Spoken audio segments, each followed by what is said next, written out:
Hey everyone, welcome back to the channel, and if you're new here, make sure to hit that subscribe button because what I am about to show you is going to completely change how you think about surveillance in America. Before we dive in, I want you to comment below with your answer to this question. When you hear the word immigration enforcement, who do you think profits the most? The government? Politicians? Keep that answer in your head, because by the end of this video, you're going to realize the truth is way more disturbing than you ever imagined. So let's talk about something that happened just this past year. Something that most people completely missed while they were scrolling through their feeds and arguing about politics. In 2025, a company called Palantir Technologies saw its federal contracts with ICE nearly double, jumping from $541 million in 2024 to $970 million in 2025. That's almost $1 billion in a single year for one company from one government agency. But here's the thing that should make your stomach turn. Palantir's stock didn't just go up a little bit when this happened. The company's market value exploded past $490 billion, and the stock surged over 170% in a single year.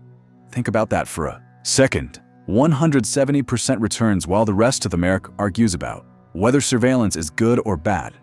Someone is getting incredibly, obscenely rich off the system, and it's not who you think. In my last video, I showed you how ICE became America's quiet surveillance empire with an $85 billion budget, access to every database you can imagine, facial recognition technology that tracks millions of Americans, and partnerships with local police departments in every state. I showed you the infrastructure, the technology, the reach, but I did answer the most important question: who is actually making money from all of this? Because here's the thing about surveillance states: they don't just appear out of nowhere. Someone has to build them. Someone has to maintain them. Someone has to profit from them.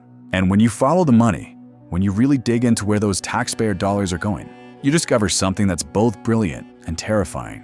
You discover that ICE surveillance isn't just a government program, but designed from the ground up to generate profit for a handful of companies and executives who have figured out how to turn fear into fortune. We're going to trace the path from your tax dollars all the way, through the surveillance industrial complex, through government contracts and corporate boardrooms. We're going to meet the companies behind the screens, the billionaires getting richer every time ICE makes an arrest, and the former government officials who now work for the very companies they use to regulate. And by the end of this investigation, you're going to understand why the system isn't just unconstitutional or invasive. It's designed to be permanent, because too many powerful people are making too much money for it to ever go away. So buckle up. You'll never look at surveillance the same way again. Let's start with the elephant in the room, or should I say the dragon. Palantir Technologies is the absolute king of the ICE surveillance empire. If you don't know what Palantir does, imagine every database in America, every photo ever uploaded to social media, every government record, every driver's license, every passport, every IRS filing, every license plate camera image, all of it connected into one massive searchable system that can flag people based on patterns that even users don't fully understand. That's Palantir. The company was founded back in 2003 by Peter Thiel, the billionaire venture capitalist who also co-founded PayPal and was an early investor in Facebook. From day one, Palantir positioned itself as the company that could help governments and corporations make sense of massive amounts of data. They started working with intelligence agencies, then expanded to law enforcement, and by the time ICE came calling. But here's where it gets interesting. Occasionally make public statements about how Palantir had ethical boundaries and would use its technology in ways that targeted minorities or violated civil rights. He positioned the company as progressive, as conscious, as different from typical defense contractors. In April of that year, ICE awarded Palantir a $30 million contract to build something called Immigrationos, which is basically the operating system for mass deportation. This isn't just a database. It has a complete lifecycle management system that tracks people from the moment they're identified as targets all the way through their arrest, detention, and removal from the country. The contract documents describe three main functions.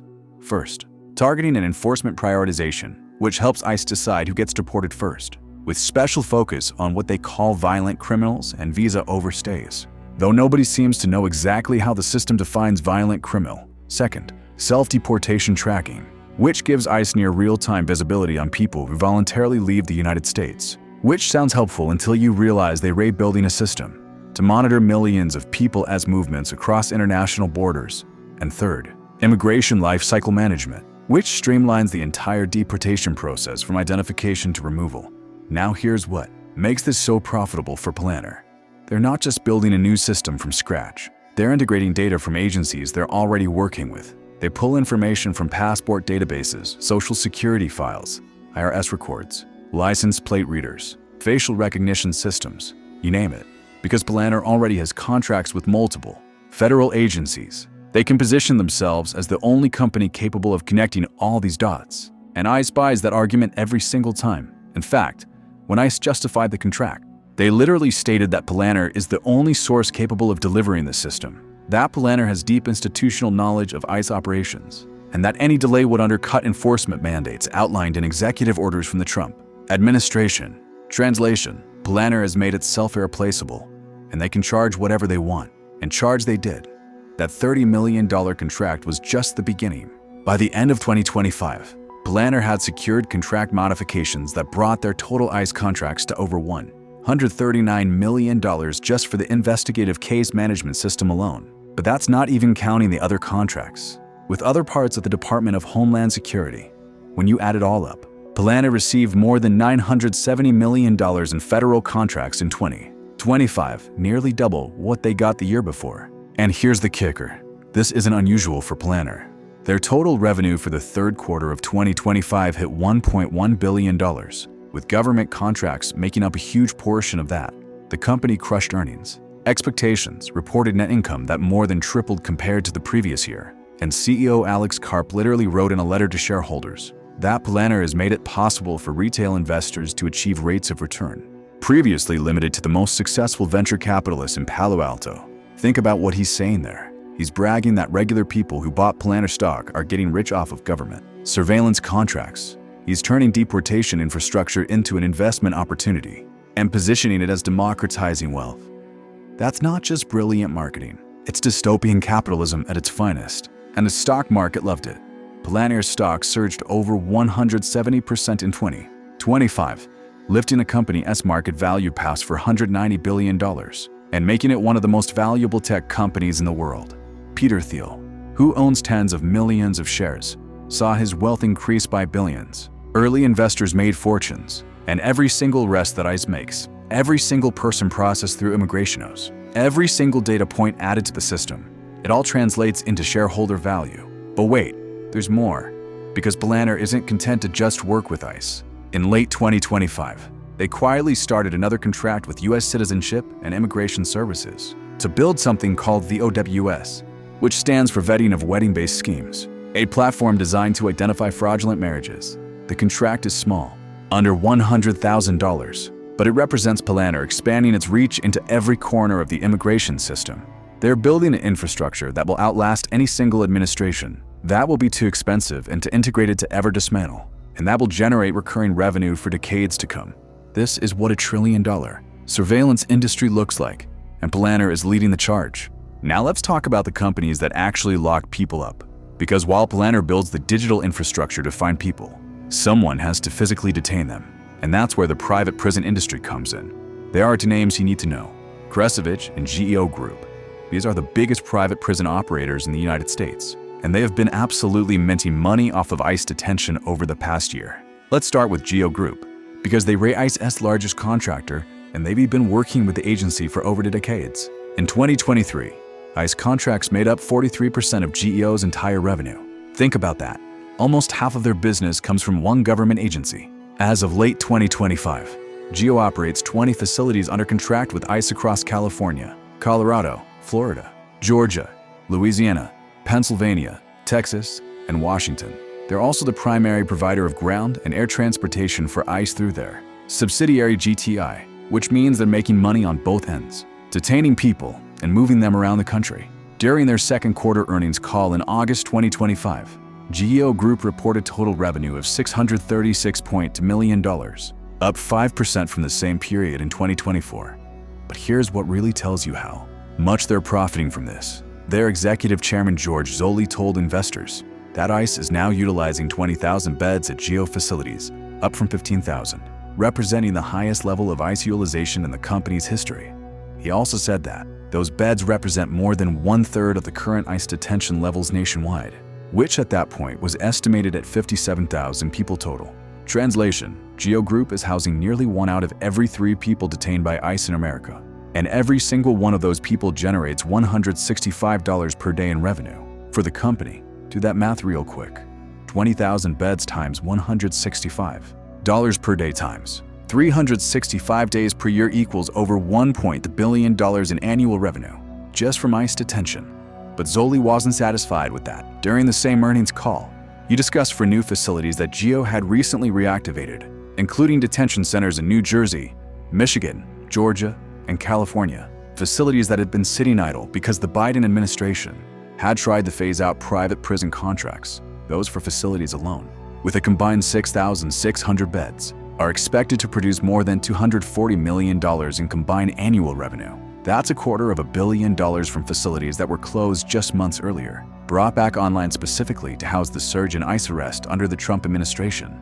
And GEO isn't stopping there.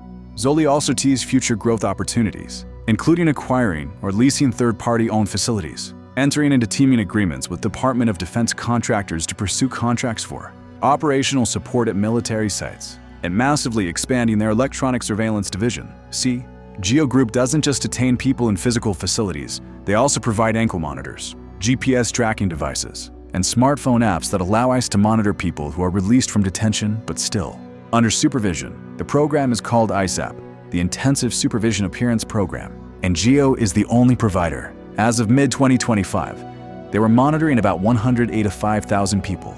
But Zoli told investors that they could scale up to millions if called upon. Imagine that. Millions of people walking around America with GEO Group tracking devices on their ankles, each one generating a steady stream of revenue for a private corporation that profits from keeping tabs on human beings. During their second quarter 2025 earnings call, CoreCivic reported total revenue of $538.2 million, up almost 10% from the same period. In 2024, CEO Damon Heidinger told investors that the company as business is perfectly aligned with the demands of this moment, that they're in an unprecedented environment with rapid increases in federal detention populations nationwide, and that they expect detainee populations to continue to grow as ICE implements its interior enforcement plan.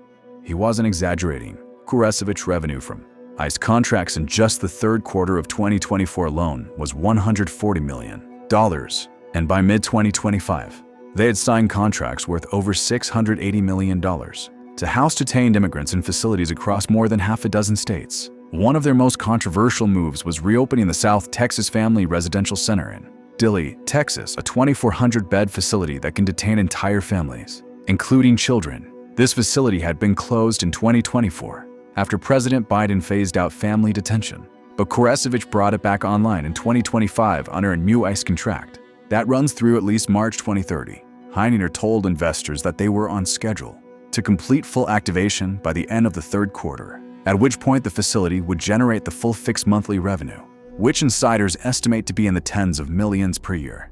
They're literally making money by locking up children, and they're bragging about it to shareholders.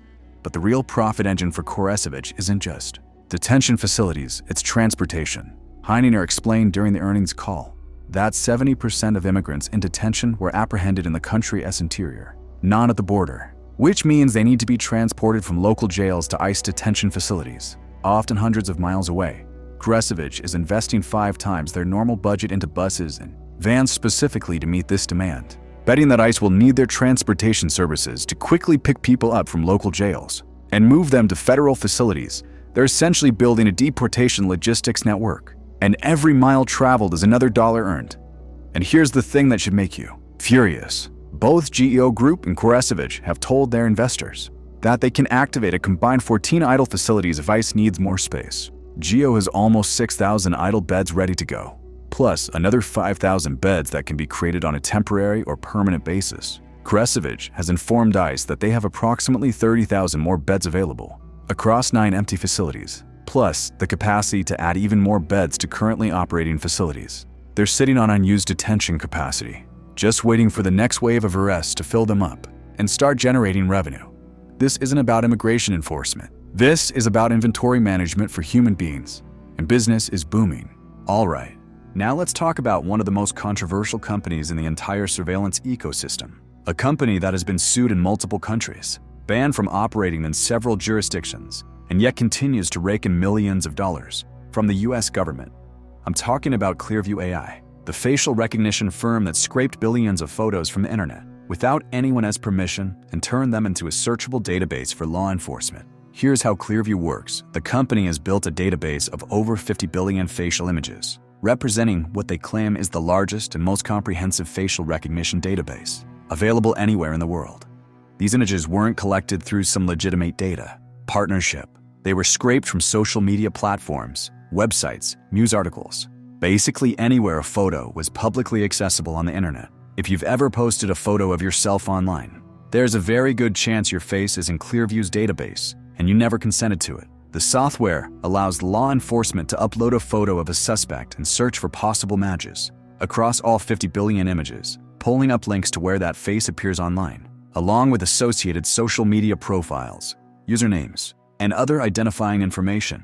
For years, privacy advocates and civil liberties groups have been screaming about how dangerous this technology is. Multiple lawsuits have been filed under state biometric privacy laws. Several countries have fined or banned Clearview, and even some US law enforcement agencies stopped using the service after public backlash. But ICE won Owen. In September 2025, ICE's Homeland Security Investigations Division finalized a contract valued at approximately $9.2 million with Clearview AI to provide facial recognition technology for federal investigations. The agreement was structured with a 1-year base period and 3 optional 1-year extensions, meaning it could be worth over $9 million if ICE exercises all the options. Now, ICE justified this contract by saying they need Clearview's technology to investigate child sexual exploitation cases and assaults against law enforcement officers, which sounds noble on the surface, but here's the problem.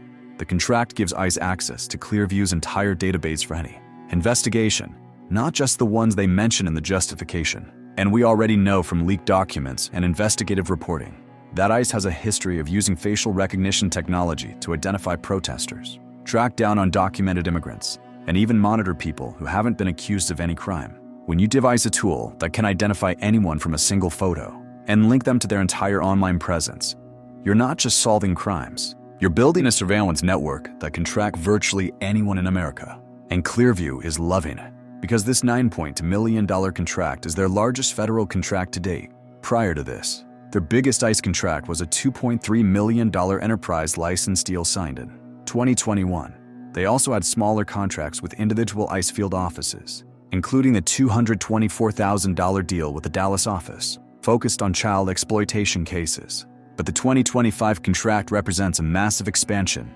both in scope and in revenue. Clearview's estimated company valuation as of early 2024 was around $125 million.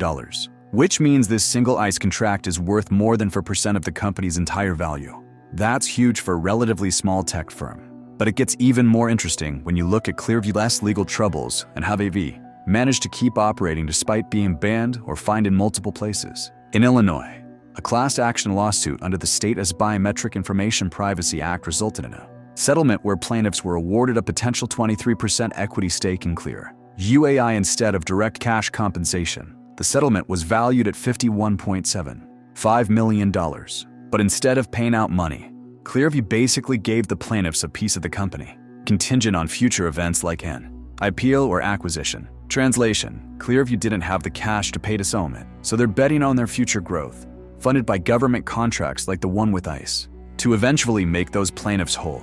It's a brilliant move, actually, because it aligns the interest of the people suing them with the company's success, which means those plaintiffs now have a financial incentive for Clearview to keep growing and securing more contracts. In the Netherlands, Clearview was fined €30.5 million for constructing what regulators called an illegal database, and the UK's privacy watchdog fined them over $9.5 million for similar violations. But none of that matters to ICE, because US federal agencies operate under different rules.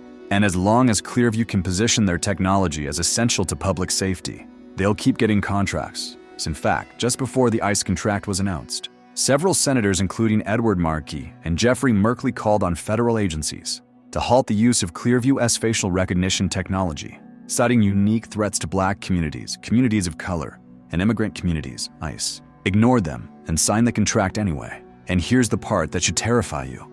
This isn't just about ICE. Clearview also has contracts with the FBI, the US Marshals Service, Customs and Border Protection, and even the US Army. Federal contracting records show nearly $10 million in active Clearview contracts across multiple agencies. Each one of those contracts feeds data back into Clearview's system, making it more powerful, more comprehensive, and more invasive. Every arrest ICE makes using Clearview's technology is a proof of concept that the company can use to sell more contracts to more agencies. Every time a suspect is identified through facial recognition, it validates the business model and justifies the next round of funding. And the revolving door is already spinning.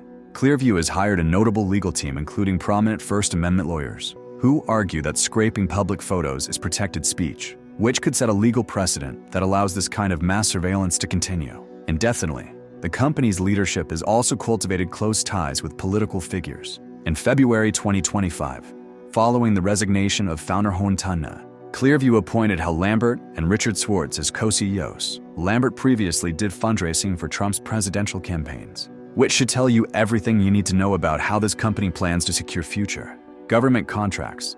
This is the facial recognition goldmine, a business built on scraping people's data without permission, selling it to the government for millions of dollars, and using legal settlements and political connections to shield themselves from accountability. And every time you see a photo of yourself online, every selfie, every tag picture, every profile photo, just remember that it's probably sitting in Clearview's database right now, waiting to be searched by a government agent who doesn't need a warrant and doesn't need your consent. Now, we need to talk about how all of these companies ensure that the money keeps flowing. Because building surveillance infrastructure is one thing, but making sure Congress keeps funding it year after year, that requires a different kind of investment. I'm talking about lobbying, the completely legal process by which corporations spend millions of dollars to influence the politicians who control their budgets. And when it comes to ICE contractors, the lobbying machine is massive, sophisticated, and incredibly effective. Let's start with the biggest players. In 2024, GEO Group spent $1.38 million lobbying the federal government, while CoreCivic spent $1.77 million. That might not sound like a lot compared to their revenues, but you have to understand what they're lobbying for. Much of their focus was on the appropriations bill that funds the Department of Homeland Security, which includes the budget for ICE. These companies aren't lobbying for vague policy goals. They're lobbying for specific dollar amounts to be allocated to ICE detention, for language in the bills that favors private contractors over government-run facilities, for provisions that lock in long-term contracts with guaranteed minimum bed counts. They're literally writing the rules that govern their own industry, and it works. In July 2025, Congress passed what was called the Big Beautiful Bill, a massive budget package that appropriated $45 billion for ICE to implement mass detention and deportation. That's $45 billion with a B, specifically earmarked for detention, arrest, and removals. The bill also included $30 billion for building new detention facilities, 10,000 new ICE detention officers, and 50,000 new detention beds. This was the single largest increase in ICE funding in history, and it came right after GEO Group and CoreCivic spent over $3 million combined lobbying for it. CoreCivic's CEO even told investors that the historic funding levels for border security and immigration detention obtained through the bill were a direct contributor to their record growth. But lobbying isn't just about spending money on professional lobbyists. It's also about who those lobbyists are. And this is where it gets really incestuous. 10 out of 13 lobbyists working for GEO Group in 2024 were what's called revolvers, meaning they previously held government positions. They're former congressional staffers, former agency officials, former policy advisors who now work for the private sector and use their insider knowledge and personal relationships to influence the same government they used to work for. For CoreCivic, 6 out of 10 lobbyists in 2024 were revolvers. These aren't random consultants. These are people who know exactly how the system works, who have direct access to the decision makers, and who understand how to navigate the bureaucracy to get what their clients want. The same pattern shows up with Palantir. In 2024, Palantir spent $5.8 million on federal lobbying, more than GEO and CoreCivic combined. They ramped up even further in the first quarter of 2025, spending $170,000 just in those 3 months. Their lobbying has focused on defense issues, appropriations bills, and data privacy regulations. Basically anything that could affect their ability to sell surveillance systems to the government. And just like the private prison companies, Palantir's lobbyists are heavily staffed with former government insiders who know exactly which buttons to push. But lobbying is only half the equation. The other half is campaign contributions. And this is where things get really sketchy. During the 2024 election cycle, GEO Group employees and its political action committees contributed a total of $3.7 million to candidates outside spending groups and other political committees. The majority went to Republicans and conservative groups. $1 million went to Trump's Make America Great Again super PAC. $775,000 went to the Republican Congress. Iona Leadership Fund. $500,000 went to the Senate Leadership Fund. And another $1 million came from GEO Acquisition Inc., a subsidiary that also donated to MAGA Inc. They weren't subtle about it. They were buying access to the people who would control ICE's budget. CoreCivic wasn't far behind. Their PACs and employees donated $784,974 in the 2024 cycle, with $660,000 going to Republican candidates and committees. CEO Damon Heininger personally contributed $300,000 to a joint fundraising committee that benefited both the Trump campaign and the Republican National Committee. And here's the kicker. Both GEO Group and CoreCivic each donated $500,000 to Trump's 2025 inaugural committee, double what they gave to his 2017 inaugural. That's $1 million combined just to celebrate his inauguration, on top of all the campaign contributions. Now, federal law prohibits current federal contractors from making direct pay-to-play campaign contributions, but it doesn't regulate contributions to inaugural funds. So these companies found a loophole. They can't donate directly to a campaign while they're under contract, but they can throw lavish parties and donate to inaugural committees, which function as a way to curry favor with the incoming administration without technically violating the law. And it worked, because within months of Trump taking office, both companies saw their contracts expand dramatically. GEO Group signed a 15-year contract worth $60 million a year, and CoreCivic reopened multiple facilities that had been shuttered under Biden. And it's not just about the money they spend. It's about the access of bias. Attorney General Pam Bondi, one of the most powerful law enforcement officials in the country, previously lobbied for GEO Group while working at Ballard Partners, earning $390,000 for her efforts. Now she's in a position to oversee the Department of Justice, which coordinates with ICE on immigration enforcement. That's not a coincidence. That's the revolving door in action. You lobby for a company, you get paid handsomely, you build relationships with powerful people, and then you end up in a government position where you can influence policy that benefits your former clients. The same pattern shows up across the board. Multiple members of GEO Group as board of directors have extensive links with ICE and the Department of Justice. Lindsay Corrin served as a trial attorney with DOJ from 2004 to 2007 and as an attorney advisor to the chief immigration judge. His aren't random hires. These are strategic placements designed to maintain influence and ensure that when decisions are made about ICE contracts, someone in the room has a financial interest in steering those contracts toward GEO Group. And let's not forget about Palantir. CEO Alex Karp contributed to both Democratic and Republican candidates during the 2024 elections, hedging his bets to ensure access regardless of who won.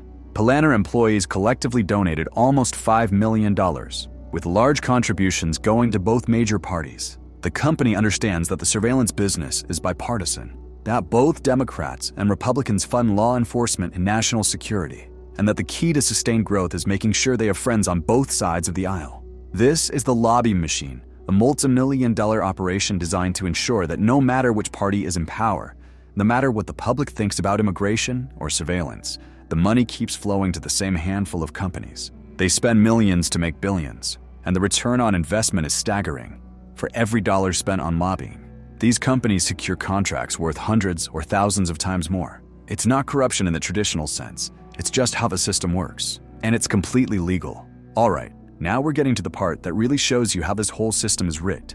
And I'm talking about the revolving door, the phenomenon where government officials leave their jobs at agencies like ICE and immediately take high-paying positions at the very companies they were just regulating and awarding contracts to. This isn't a conspiracy theory, it's documented fact. And it's happening at an alarming rate with ICE and private prison companies. Let's start with the most blatant example. In October 2024, just days before the presidential election, a top ICE official named Daniel Bible left his position to take a senior job at GEO Group. Bible had worked for ICE for nearly 15 years, and his last position was as the agency's top career official, in charge of detaining undocumented immigrants.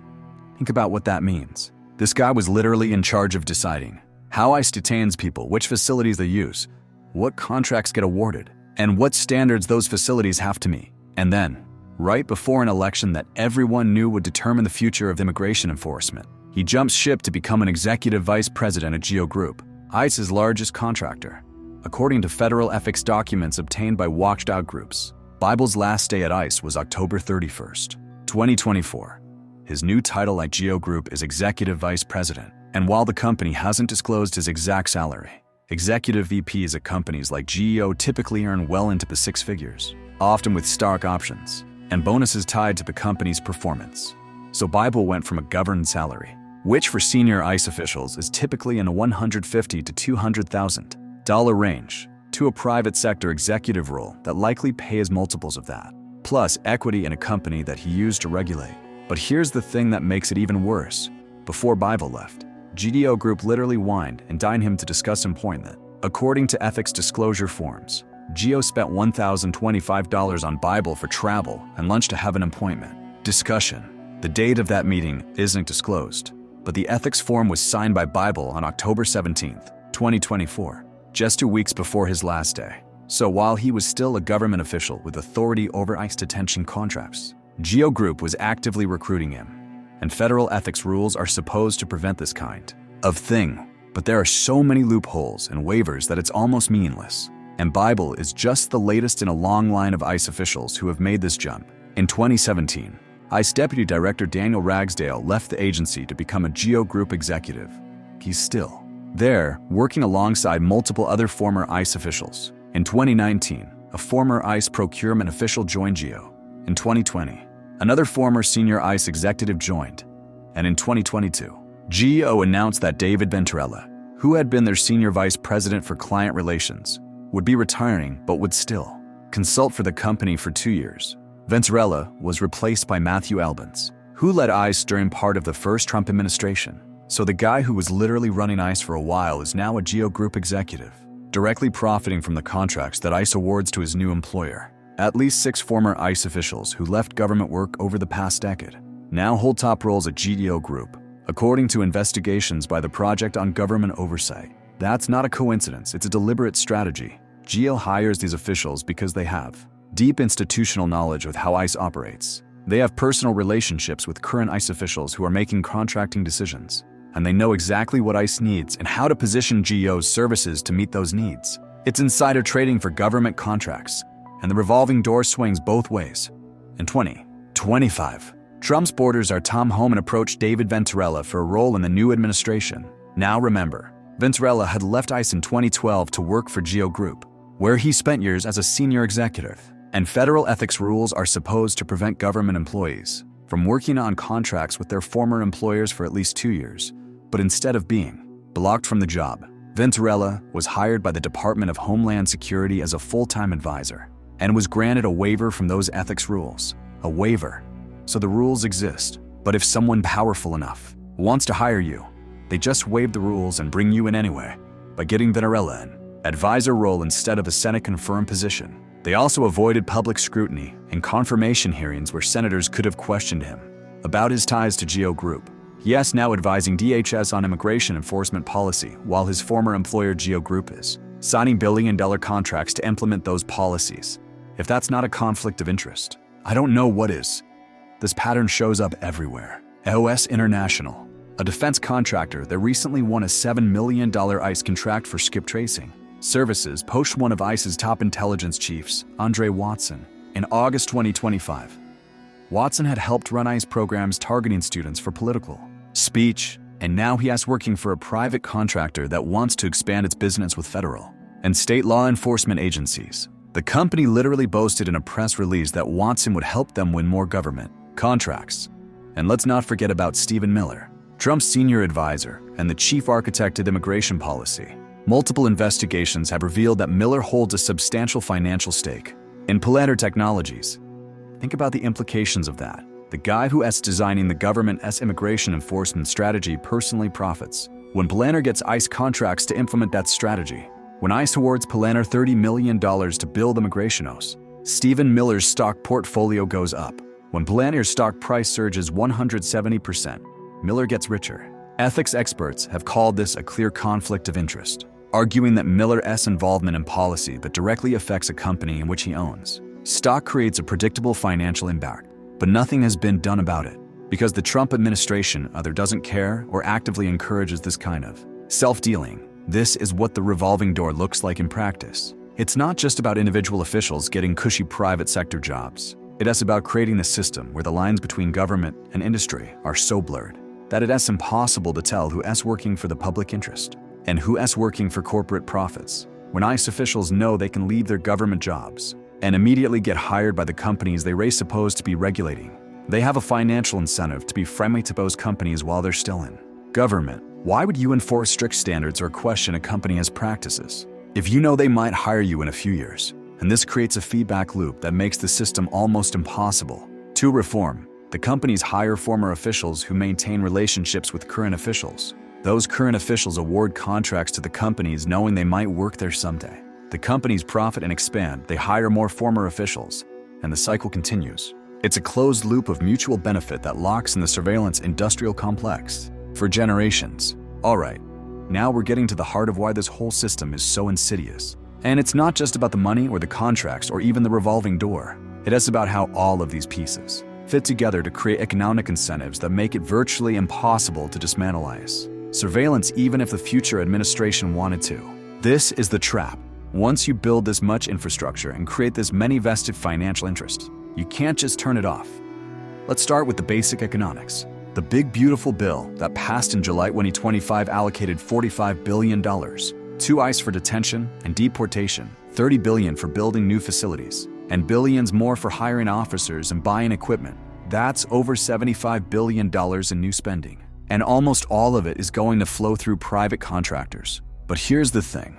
That money doesn't just disappear when it's spent. It gets locked into long-term contracts that obligate the government to keep paying for years or even decades. Take GEO Group's 15-year contract worth $60 million a year. That's $900 million in guaranteed revenue over the life of the contract. And breaking that contract early would require the government to pay massive termination fees.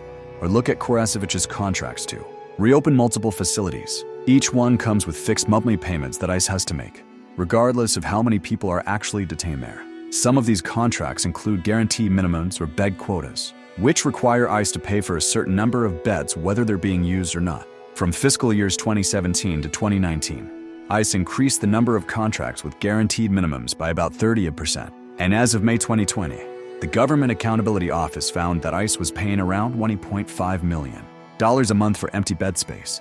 That's $250 million a year wasted on beds that aren't even being used, but the contracts require payment anyway. This creates a perverse incentive. Once ICE is paid for all these beds, there's political and bureaucratic pressure to fill them. If you're spending hundreds of millions of dollars on detention capacity, you'd better use it. Otherwise, Congress will ask why they funded it in the first place. So ICE has an incentive to arrest more people, detain more people, and keep facilities at capacity to justify the budget. And the companies benefit because the more people detained, the more revenue they generate. It's a positive feedback loop, where expansion justifies more expansion. Now add in the fact that detention is just one piece of the puzzle. ICE also has contracts for electronic monitoring, and GEO Group is the only provider. They're currently monitoring about 185,000 people through ankle monitors and GPS tracking, but they've told investors they can scale to millions if needed. Every person wearing a GEO Group ankle monitor generates recurring monthly revenue for the company, and because they're the sole provider, ICE can't easily switch to a competitor. GEO has made themselves indispensable, which means even if a future administration wanted to reduce detention, they'd still be stuck paying GEO for electronic monitoring services. The same logic applies to surveillance technology. Palantir as Immigrationos integrates data from dozens of federal agencies and connects to systems across the entire Department of Homeland Security. It's not like ICE can just cancel the contract and replace it with a different system overnight. Palantir has spent years building institutional knowledge, integrating their software into ICE's workflows, and training ICE agents to use their tools. Switching to a different provider would require rebuilding all of that infrastructure from scratch, retraining thousands of employees, and potentially losing access to critical data during the transition. So even if the political will existed to break away from Palantir, the practical and financial barriers would be enormous. And then there are the jobs. Private detention facilities employ tens of thousands of people, many of them in rural areas where good-paying jobs are scarce. Take Polk County in Deep East Texas, which is home to a major ICE detention facility run by Management and Training Corporation. The county judge there told reporters that the detention center is one of the top employers in the county, offering good retirement benefits, health insurance, and well-compensated positions that are hard to find in rural communities. The county also receives a portion of the funds that ICE pays to the private contractor, creating a direct financial incentive for local governments to support detention expansion. When detention brings jobs and tax revenue to economically struggling areas, those communities become stakeholders in the system, and they'll fight to keep the facilities open even if there are moral or constitutional objections. This is what creates the deportation industrial complex, a web of corporate interest, local economic dependencies, political lobbying, and contractual obligations that become self-perpetuating. It is modeled after the military-industrial complex that President Eisenhower warned about. In his 1961 farewell address, Eisenhower saw the danger in the alliance between the military establishment and defense contractors, arguing that excessive military spending promoted war and threatened democracy. The same dynamic is now playing out with immigration enforcement. Excessive spending on detention and surveillance creates financial incentives for more arrest, more deportations, and more surveillance, all to justify the budgets and fill the bed for the system has created. And here's the scariest part. This isn't a conspiracy. It's just how capitalism works when it intersects with government power. Companies are supposed to maximize shareholder value. That's literally their legal obligation.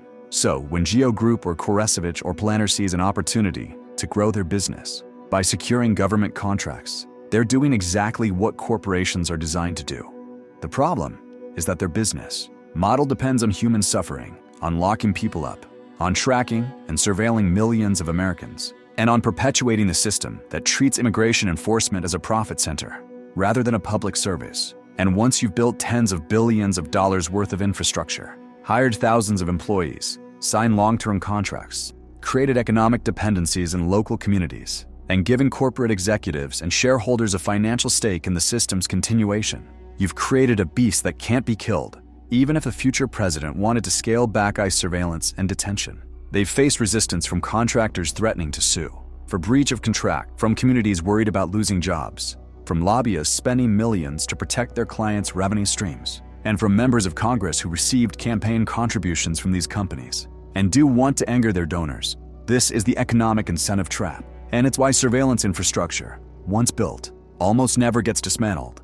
It becomes too expensive, too complicated, too politically risky. And every year that the system operates, it gets bigger, more entrenched, and harder to change. Now let's talk about something that doesn't get nearly enough attention, which is how all of this surveillance and detention infrastructure is tied directly to the stock market, and how regular investors are profiting from deportations without even realizing it.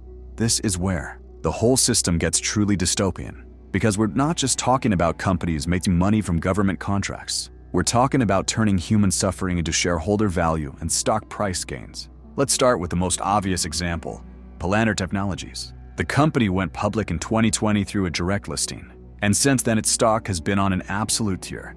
Between October 2020 and November 2025, Palantir's stock surged over 1,700% in just 5 years. Early investors who got in during the IPO have made fortunes, and anyone who bought Palantir stock in the last few years has seen massive returns. But here's what's driving those returns: government contracts, especially with ICE. When Palantir announced the $30 million immigration contract in April 2025, the stock jumped. When they reported third-quarter earnings, showing government revenue up 52% year-over-year, the stock jumped again. When CEO Alex Karp told investors that the company expects U.S. commercial revenue to grow tenfold in the next 5 years, the stock price went through the roof. By November 2025, Palantir's market cap had surpassed $190 billion, making it one of the most valuable tech companies in the world. And a huge chunk of that value is based on the company's relationship with ICE and other government agencies. Now think about what that means. Every time ICE uses Palantir's software to identify someone for deportation, every time immigration processes another arrest, every time the system flags another target, it validates Palantir's business model and makes the stock more valuable. Shareholders are literally profiting from deportations. Peter Thiel, who co-founded Palantir and still owns tens of millions of shares, has seen his net worth increase by billions of dollars as the company's stock has soared. Other early investors, venture capital firms, and anyone who bought Palantir stock are all getting richer as ICE expands its surveillance and enforcement operations. And Palantir's CEO is openly bragging about this. In his letter to shareholders, Karp wrote that Palantir has made it possible for retail investors to achieve rates of return previously limited to the most successful venture capitalists.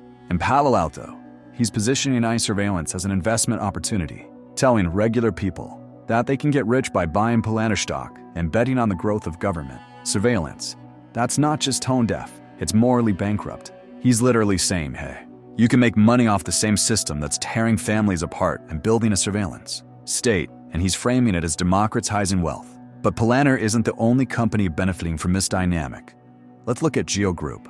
The day after Trump won a 2024 election, GEO Group's stock price jumped double digits. Investors knew that a Trump administration would mean more aggressive immigration enforcement, more detention, and more revenue for private prison companies. By the time Trump took office in January 2025, GEO's stock had surged even higher.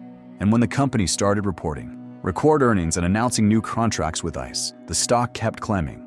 The same thing happened with CoreCivic. Their stock jumped 56% after the election, and GEO's jumped 73% when the Big Beautiful Bill passed in July 2025, allocating $45 billion to ICE. Both stocks got another 3% bump.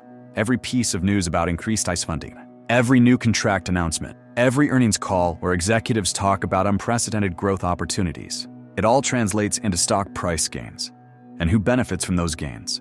Shareholders, executives with stock options, hedge funds, and institutional investors who own large positions. And this creates another feedback loop.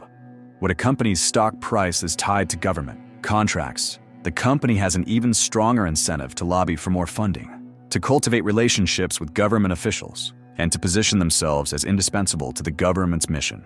Because every dollar of government spending that flows to the company doesn't just generate revenue, it increases shareholder value, which makes executives richer through stock options and bonuses, which gives them more money to spend on lobbying and campaign contributions, which secures more contracts, which drives the stock price higher. It's a virtuous cycle if you're an investor, and a vicious cycle if you're someone caught in the system.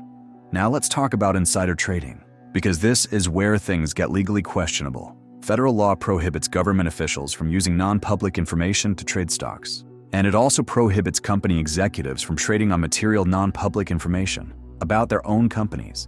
But when you have a revolving door where ICE officials become corporate executives, and when those officials have advanced knowledge of contract awards and policy changes, the potential for abuse is enormous. Think about Daniel Bible leaving ICE to join GEO Group just before the election. He knew what ICE's detention needs were going to be under a Trump administration. He knew which facilities would likely be reopened, which contracts would be expanded, and what the agency's priorities would be. Did he trade on that information? We don't know, because the ethics disclosure forms don't require officials to disclose their stock portfolios or trading activity. But the potential is there, and the lack of transparency makes it impossible to know whether officials are enriching themselves based on insider knowledge. The same concern applies to political appointees like Stephen Miller. If Miller owns Palantir stock and he's involved in shaping ICE policy that benefits Palantir, is he trading on insider information when that policy is announced and the stock goes up?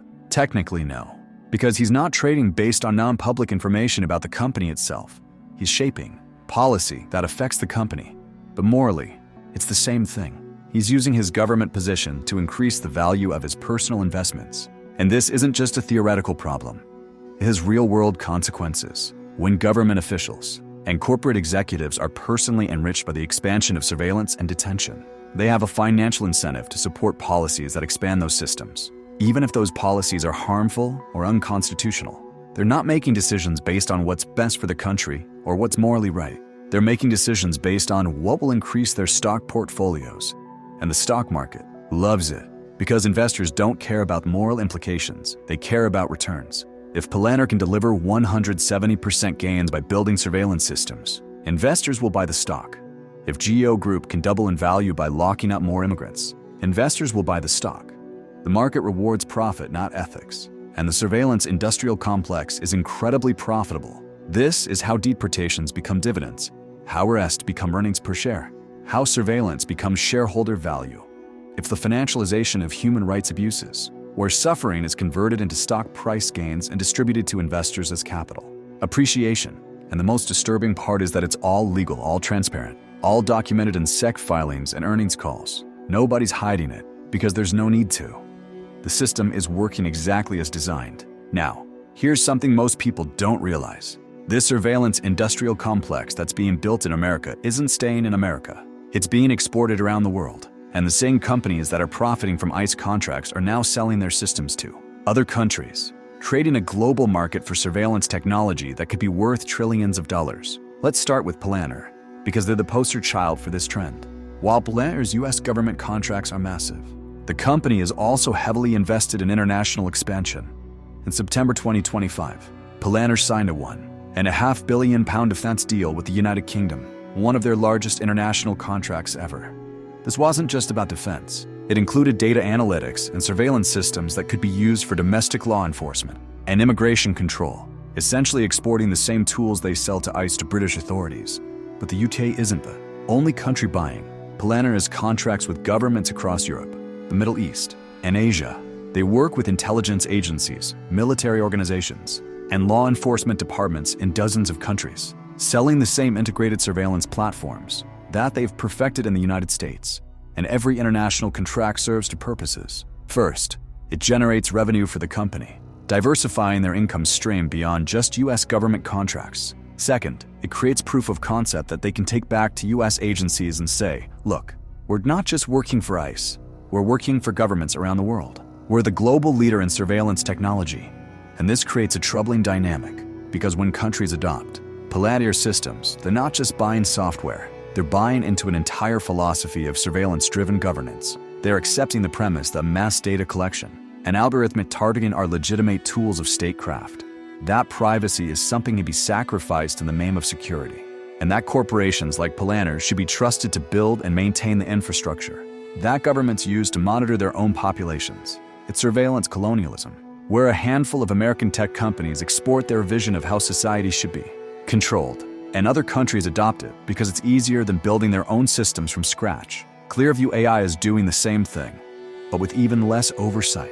Despite being banned or fined in multiple countries for violating privacy laws, Clearview continues to operate internationally, selling access to their facial recognition database to law enforcement agencies around the world. In 2020, a data breach revealed that over 2,200 organizations in 27 countries had accounts with Clearview.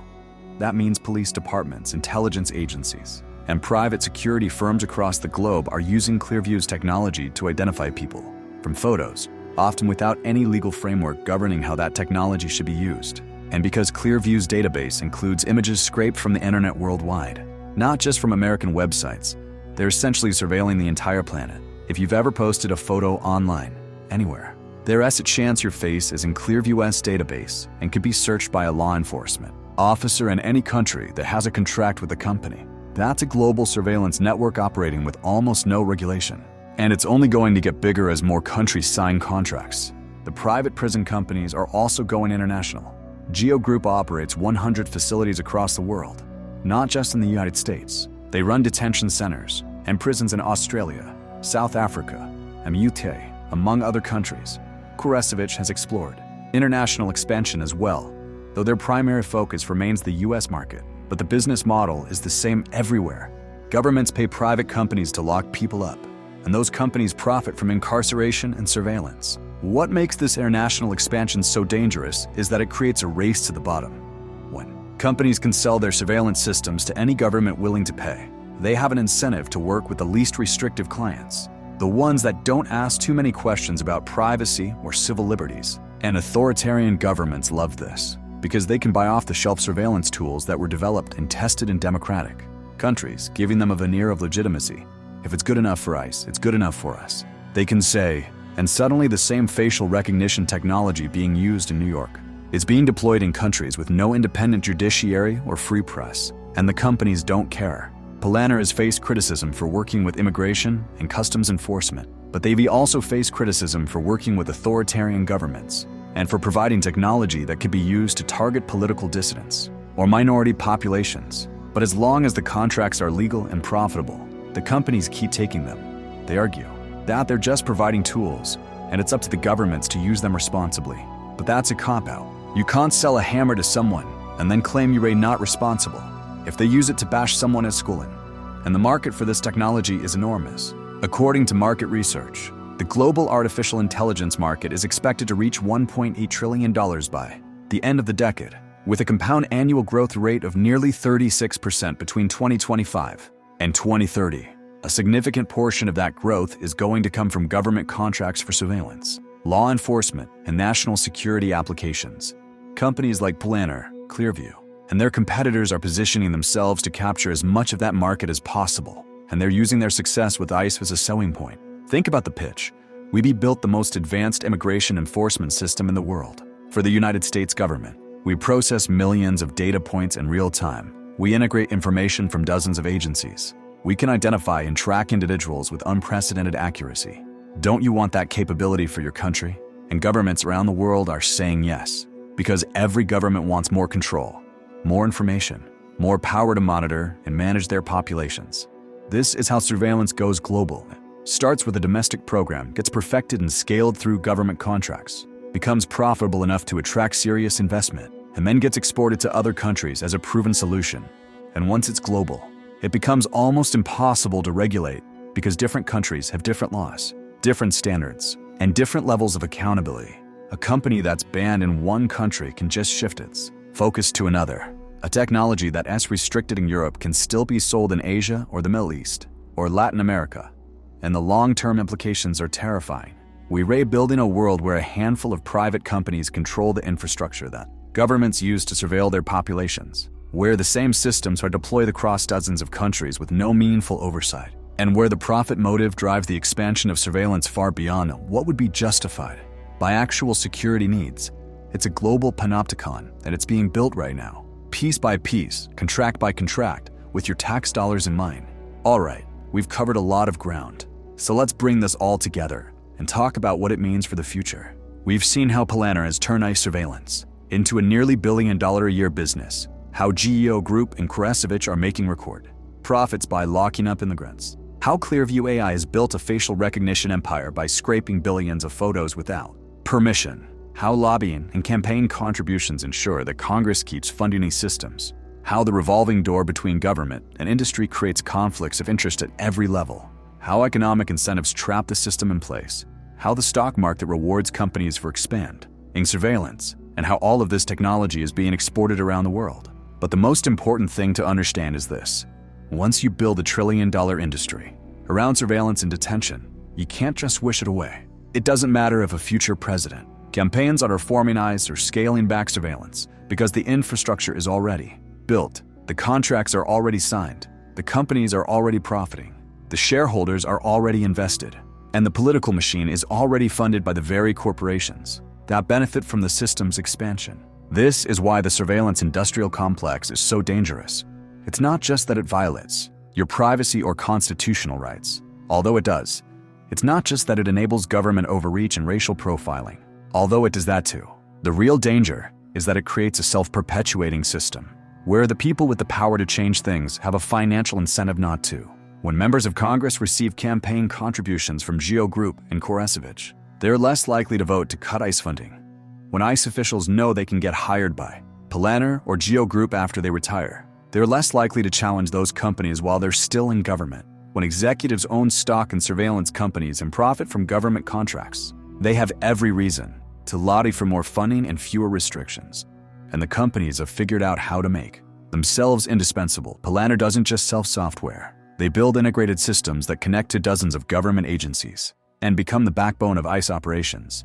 GEO Group doesn't just run detention facilities. They provide transportation and electronic monitoring, becoming the only company that can handle all aspects of immigrant detention. Clearview AI doesn't just offer facial recognition. They maintain the largest database in the world, making it almost impossible for law enforcement to switch to a competitor without losing access to billions of images. This is strategic monopolization, where companies deliberately build themselves into the infrastructure of government so deeply that removing them would cause the whole system to collapse. And once they've achieved that position, they can charge whatever they want, operate with minimal oversight, and know that no matter what scandals emerge or how many lawsuits they face, the government will keep paying them because there's no alternative. And let's be clear about who's paying for all of this. It's you. It's your tax dollars funding these contracts, building these systems, enriching these executives. The big beautiful bill allocated $45 billion to ICE, and every penny of that came from taxpayers. When Palantir gets $970 million in contracts, That's your money. When GEO Group earns $636 million in a single quarter, that's your money. When Clearview AI gets $9.2 million for facial recognition, that's your money. You're funding your own surveillance, paying private companies to build the infrastructure that tracks you, monitors you, and could one day be used against you. And the worst part is that most people have no idea this is happening. They don't know that Palantir exists. They've never heard of CoreCivic or GEO Group. They don't realize that Clearview AI has their photos, and they certainly don't understand how all these pieces fit together to create a system that is designed to be permanent. The companies like it that way, because the less attention they get, the easier it is to keep doing business. But now you know. You know who profits from my surveillance. You know how the money flows. You know about the lobbying and the revolving door, and the stock market gains and the international expansion. You know that this isn't about immigration enforcement or national security. It is about building a business model where human suffering generates shareholder value and government contracts become annuities for corporations. So, what do we do about it? Honestly, I don't have all the answers, but I know that the first step is awareness. The reason this system has been able to grow so large is because most people don't know it exists. So, share this video, talk about it, make people aware of how their tax dollars are being used and who's profiting from it. The second step is accountability. Demand that your elected representatives disclose their campaign contributions and explain why. They voted for bills that fund these companies. Just ask them if they own stock in Palantir or GEO Group or any other ICE contractor. Because if they do, that's a conflict of interest and they shouldn't be voting on those contracts. The third step is transparency. Support organizations that file Freedom of Information Act requests to get details about ICE. Contracts that publish databases of government spending. That investigate the revolving door between agencies and corporations. The more information that's public, the harder it is for companies and officials to hide what they're doing. And the fourth step is resistance. Support advocacy groups that are fighting against mass surveillance and detention, that are challenging these contracts in court, that are organizing protests and awareness campaigns. If enough people push back, if enough communities refuse to host detention facilities, if enough investors divest from these companies, we can make it less profitable and less politically palatable to keep expanding the system. But I want to be realistic with you. This is going to be an uphill battle because we're fighting against billions of dollars in corporate profits, decades of entrenched relationships between government and industry, and a political system that's designed to favor the people with the most money. The surveillance industrial complex isn't going to collapse because a few people make YouTube videos about it. It's going to take sustained pressure, legal challenges, political organizing, and a fundamental shift in how we think about the role of private companies in government operations. But if we don't fight, if we just accept that this is how things are, and there's nothing we can do about it, then we're consigning ourselves to a future where surveillance is ubiquitous, where private companies profit from human suffering, and where the government has power to monitor and control its population is limited only by the technology that corporations are willing to sell. So I want you to leave this video with a clear understanding. Surveillance isn't just a government program, it's an industry. And like any industry, it exists because it's profitable, and it will continue to exist as long as it remains profitable. The companies behind it, Palantir, GEO Group, CoreCivic, Clearview AI, and dozens of others, aren't going away. They're expanding, they're getting richer. They're building new systems and signing new contracts and lobbying for more funding. This is the data gold rush, and the prospectors are winning. The question is whether we're going to let them keep winning, or whether we're going to stand up and say enough. Because right now, the only people benefiting from this system are the executives and shareholders profiting from it. Everyone else, immigrants, citizens, taxpayers, we're all paying the price. Thanks for watching. If this video made you think, if it opened your eyes to something you didn't know before, please hit that like button and share it with someone who needs to see it. Drop a comment below with your thoughts, especially if you work in tech or government or have experience with these systems. I want to hear from you. And subscribe to the channel, because I'm going to keep investigating these stories, keep following the money, keep exposing the systems that operate in the shadows. Until next time, stay informed, stay skeptical, and remember, when someone tells you something is about safety or security, always ask who's profiting.